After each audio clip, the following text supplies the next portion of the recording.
রব্বুল আলামিন বলেন ইয়াকুলুল ইনসানু ইয়াউমা ইদিন আইনাল মাফার। কোটি কোটি মানুষ সেদিন একে অপরকে বলতে থাকবে আজ পালাবো কোথায়। কাল্লা লা ওয়াজার, আল্লাহ বলবে না বান্দা আজ আর জমিনে কোথাও কোনো আশ্রয় নাই।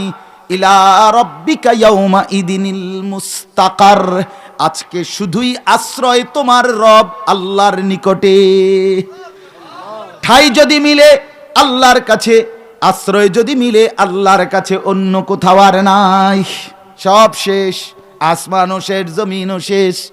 দাদার বাড়ি, নানার বাড়ি, মামুর বাড়ি, শ্বশুর বাড়ি, নেতার বাড়ি, কর্মীর বাড়ি, মাতবর বাড়ি, মেম্বার বাড়ি, চেয়ারম্যান বাড়ি, সব শেষ। এমপি বাড়ি, মন্ত্রী বাড়ি, কিচ্ছু নাই, কিচ্ছু নাই। আজ ঠিকানা শুধুই তোমার রব আল্লাহর কাছে, মানে আখেরাতে। মানে কোথায়? আয়ালাও, হাসরের মাঠে আয়ালাও, সবাই আয়ালাও, আর থেকে লাভ নাই। আল্লাহ বলেন এইভাবে আমি আল্লাহ হাসরের মাঠে এনে তুলবো। এরপরে ইউনাব্বাউল ইনসানু ইয়াউমা ইদিম বিমা কাদ্দামা ওয়া আখার। এটা সবচেয়ে গুরুত্বপূর্ণ কথা। আল্লাহ বলে হাসরের মাঠে এনে আমি তোমাদের প্রত্যেকটা মানুষকে জানাবো তোমার নিজের জীবিত থাকাকালীন যা যা ভালো কিংবা মন্দ কাজ করেছ, এবং তোমার মৃত্যুর পরে তুমি যতগুলো ভালো কাজ কিংবা মন্দ কাজ চালু রাখছিলা তোমার মাধ্যম দিয়া, এগুলো তোমার নামে কত পার্সেন্ট জমা হয়েছে, এই সবটা মিলাইয়া আমি আল্লাহ হিসাবটা জানাবো। আপনার নামাজের হিসাবও দেখবেন। আপনি যে মসজিদে টাকা দিয়ে গেছেন, মাদ্রাসায় দান করে গেছেন, এখানে যত বান্দা আপনার মৃত্যুর পরে নামাজ পড়ছে, এগুলোর নামাজের সওয়াবও আল্লাহর কসম আপনার আমল নামায় সমান 100 জমা হবে। আমনে থাকতে যতদিন টিভি চাইছেন, টেলিভিশন, বেডির নাচ, এটাও হিসাব হবে। আর ওই যে রঙিন টেলিভিশন যে রাইখা গেছেন ঘরে, আমনের বউ বাচ্চা যে পরবর্তী 20 বছর দেখছে, এইটারও 100 গুণা আমনের আমল নামা সমানভাবে পাবেন। ঘাবড়াইয়ের নাম আমি চিন্তা করি, টেলিভিশন চলবো, আমনের নামেই চলবো, অসুবিধা নাই। বিল আমনের নামেই দিব। আমরার বাসার বিল ওই আমনের আজ থেকে 47 বছর না জানি 40 বছর আগে যে বেড়ার নামে বিল লেখছিল, বিদ্যুৎ বিলের কাগজ, আর আমার আব্বা বদলাইছে না, অন্য হে বেড়ার নামে বিল দেয়। বুঝেন নাই কথাটা? আমার আব্বাও মারা গেছে, অত আমরা আছি, এরপরও বিল আইও হে বেড়ার নামে, যে বেড়া আগে ছিল বাড়ি। তো বালিল ইনসানু আলা নাফসিহি বাসীরা, আল্লাহ বলে না বান্দা শুধু আমি খবর হিসাব বলবো এটা না, বরং প্রত্যেকটা মানুষ নিজ চোখে নিজের আমল নামার মধ্যে তার জিন্দিগির সব দেখতে পাবে। ওয়ালাউ আলকা মাআদিরা, এই শেষ 15 নম্বর আয়াত। আল্লাহ বলে যদিও বান্দা বহু উজর আপত্তি পেশ করতে চেষ্টা করবে, চাইব আল্লাহ না বনে না হিসাবে নামাজ পড়ছি না, ঠিক আছে, কিন্তু এইভাবে বুঝি পড়ছি না, আর কি তারে কর, হ্যাঁ এলাকে বুঝি এইভাবে কি তারে কি লেখছ তোরে তুই বেটা। আল্লাহ বলে ওয়ালাউ আলকা মাআদিরা, নাফরমান কোঁকা করবে, বিভিন্ন ছল ছাতুরি লুকোচুরি করতে চেষ্টা করবে, হ্যাঁ বাটফারি হেনও করতে চাইবে, সিটার হেনও সিটার। আল্লাহ বলবে সিটার শুধু চাইয়া থাক। এরপরে আল্লাহ বলবে জমিন কথা বলো, জমিন কথা বলবে। এবার আল্লাহ বলবে অঙ্গ প্রত্যঙ্গ হাত পাও কথা বলো, সেগুলোও কথা বলবে। আল্লাহ বলবে ডান কাদের বাম কাদের ফেরেশতা তোমরাও কথা বলো, তারাও বলবে। আল্লাহ বলবেন এবারে লিখিত কপি দেখাও, এটাও দেখাবে। এবারে রব্বুল আলামিন বলবে বান্দা জমিন বলল, তোমার দেহ বলল, 2 ফেরেশতা বলল, আমল নামায় লেখা হলো। এবার আমি তো সচক্ষে দেখেছিলাম, এবার আমিও বলছি শোনো। আমি কি দেখি নাই? মা কথা কয় না?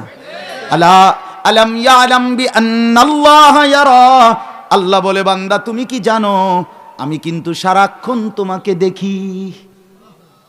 কতক্ষণ? বলো না যুবক, কতক্ষণ?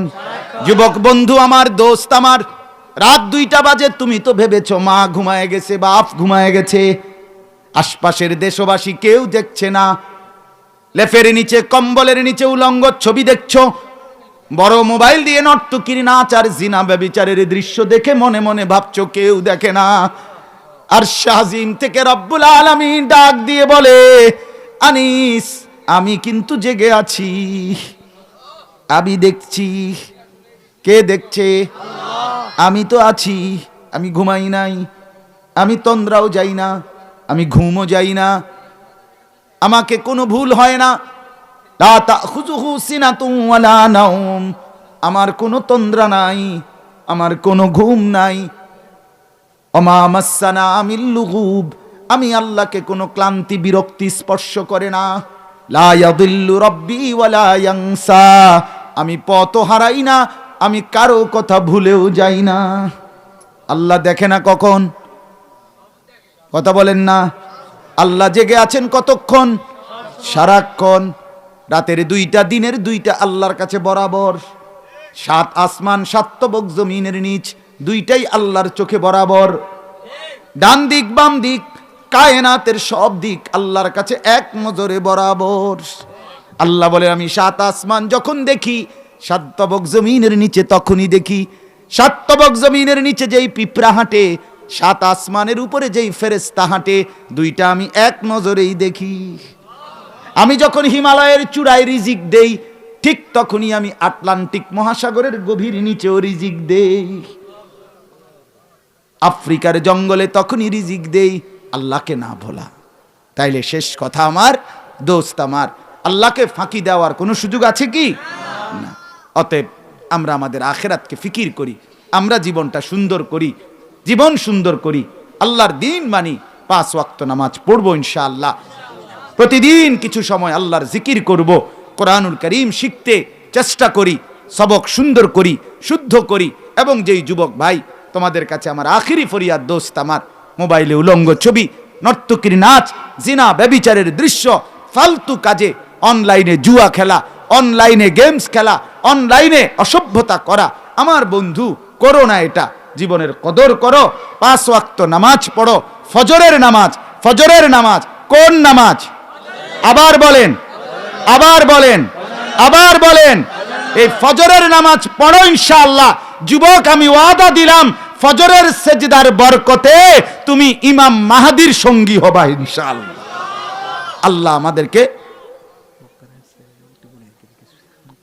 হ্যাঁ, আল্লাহ আমাদের প্রত্যেককে তৌফিক দান করেন, বলেন আমিন।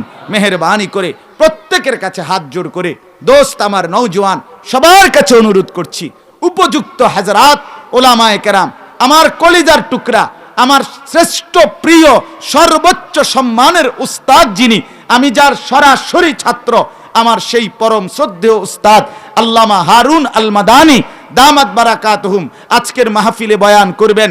বাংলাদেশের প্রথিত যশা, খ্যাতিমান, বহু প্রাচীন থেকে যিনি তাফসিরুল কোরআন করছেন, সেই মহান মানুষটা আল্লামা লুৎফুর রহমান সাহেব, তিনি বয়ান করবেন।